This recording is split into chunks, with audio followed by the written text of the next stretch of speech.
Bien, mesdames, messieurs, nous en sommes maintenant à la capsule divertissement. Le sujet de cette semaine, le corps humain, est toujours en notre compagnie, la réalisatrice et animatrice de cette capsule divertissement, Mme Josselle Covier.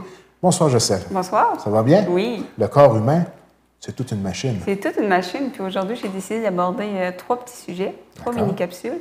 Je vais commencer avec le bâillement. Alors, pourquoi on bâille? C'est quelque chose que l'être humain fait assez régulièrement. On parle de 5 à 10 fois par jour. Puis, il n'y a pas seulement l'être humain, il y a les mammifères, la plupart d'entre eux, en fait, sauf les cétacés et les girafes, mais on les a jamais vus bâiller. Ça ne veut pas dire qu'elles ne le font pas. Il y a les bébés qui bâillent et il y a les fœtus aussi qui bâillent. C'est contagieux, hein? C'est contagieux et je vous dirais là, que les gens vont voir des images. Je vous jure qu'à chaque fois que j'allais chercher des images, bailler. Moi, oui.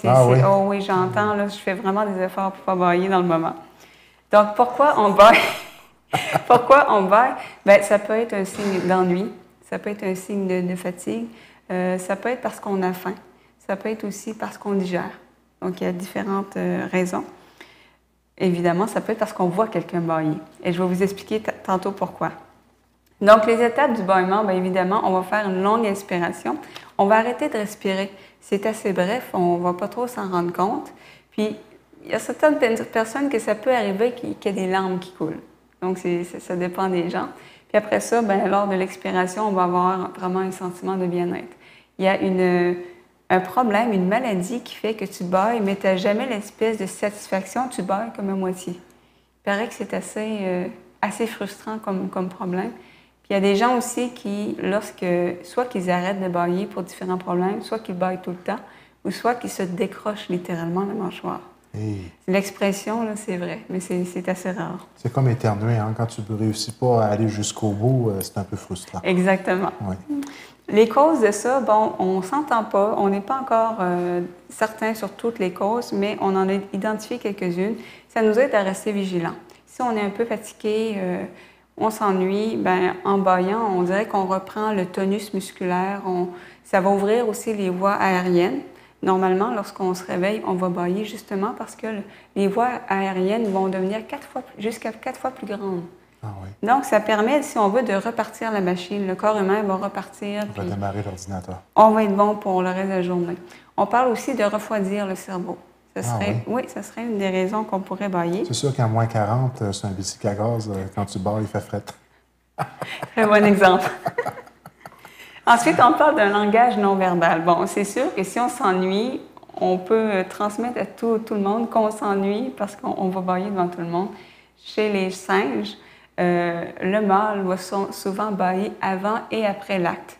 D'ailleurs, si on castre un mâle, souvent il va arrêter de bailler.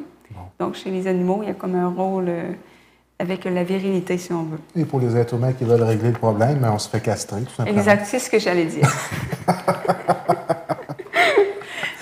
Ensuite, pourquoi on baille quand on voit quelqu'un? Mais comme je le disais, c'est pas tout le monde. Moi, je suis très, très sensible à ça. C'est 50% des gens à peu près.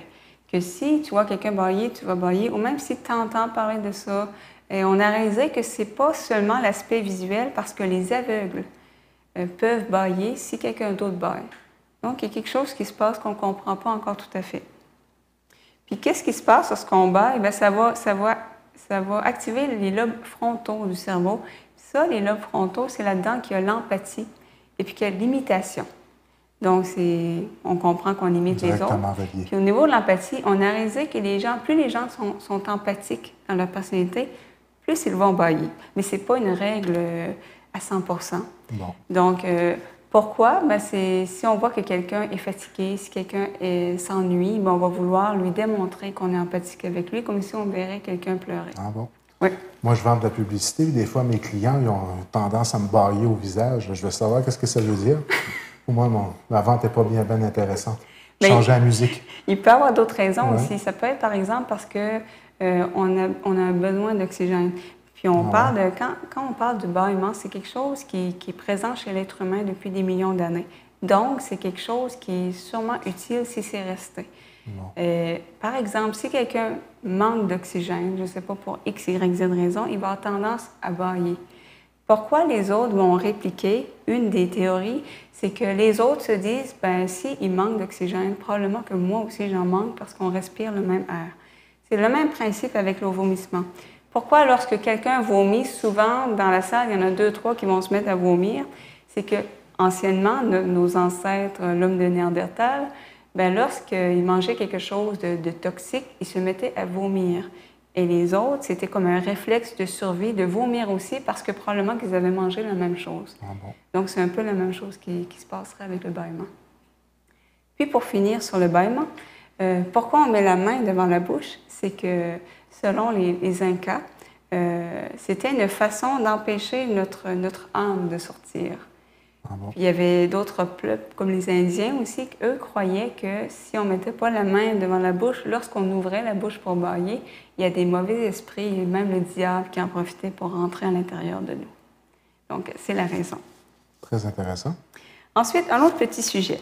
Maintenant, je vais parler des sourcils. À quoi servent les sourcils? Ça a l'air bête comme ça, mais j'ai dit, ça doit servir à quelque chose. Évidemment, c'est pour exprimer les émotions. C'est quelque chose aussi qui nous a servi au cours de l'évolution, d'être capable d'exprimer nos émotions à distance. Les gens, il y a une nouvelle mode maintenant, c'est de se raser les sourcils pour ne plus exprimer d'émotions. En tout cas, mode assez douteuse personnellement. C'est aussi quelque chose, les sourcils, qui va aider à la séduction, un peu comme d'autres attributs physiques. Qu'est-ce que ça fait aussi? C'est que ça sert de gouttière.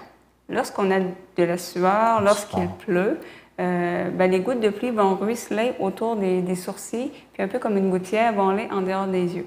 Ça, c'est important. Il y a très longtemps, encore une fois, les hommes des cavernes, ben, lorsqu'il pleuvait, c'était important de fuir un prédateur, ben, c'était important d'être capable de voir et aussi d'être capable de trouver un refuge facilement sans avoir la vue embrouillée.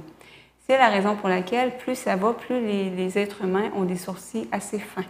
Vous allez voir une image, si on compare avec l'homme de Néandertal, il y a quand même une différence importante. Puis ça va pour la même chose pour la pilosité qui diminue avec le temps parce qu'on est loin du mode de vie de l'homme des cavernes aujourd'hui. Ensuite, dernier petit sujet. Pourquoi lorsqu'on mange de la crème glacée ou de la slush, le cerveau gèle? On a tous expérimenté cette sensation plus ou moins agréable. Bien, c'est une réaction de défense. Lorsqu'on mange, par exemple, de la crème glacée, on a le palais mou. Les gens vont voir une image à l'écran. C'est que lorsque quelque chose de très froid va atteindre le palais mou, bien là, ça envoie un influx nerveux au cerveau, que le cerveau interprète ça comme quelque chose de dangereux pour nous, parce que la température baisse. Puis le cerveau, ce qui arrive, c'est qu'il va y avoir un apport de sang élevé au cerveau. D'accord. Un apport de sang élevé au cerveau, ça veut dire une pression importante dans le cerveau, ce qui va faire une migraine. Donc, lorsqu'on a une sensation d'espèce de cerveau qui gèle, c'est une migraine qu'on expérimente qui va durer quelques secondes à quelques minutes. Pour les gens migraineux, ça peut être quelque chose qui est à éviter parce que ça peut leur faire démarrer une migraine qui peut durer des heures. Pourquoi c'est pire avec la slush? C'est qu'avec la slush, qu'est-ce qu'on fait? On aspire avec une paille un liquide et on l'aspire directement dans le palais mou. Tandis que si on prend le temps de prendre, je ne sais pas, la crème glacée, on prend le temps de le réchauffer un petit peu dans la bouche, bien, lorsque ça va atteindre le palais mou, bien, déjà, ça va être moins froid, puis le cerveau va moins l'interpréter comme quelque chose qui peut être dangereux pour le corps et moins le rejeter. C'était ma petite chronique de la semaine. Encore une fois, cette semaine, une capsule très, très intéressante et instructive. Donc, rendez-vous la semaine prochaine pour une autre capsule. Avec plaisir. À la semaine prochaine.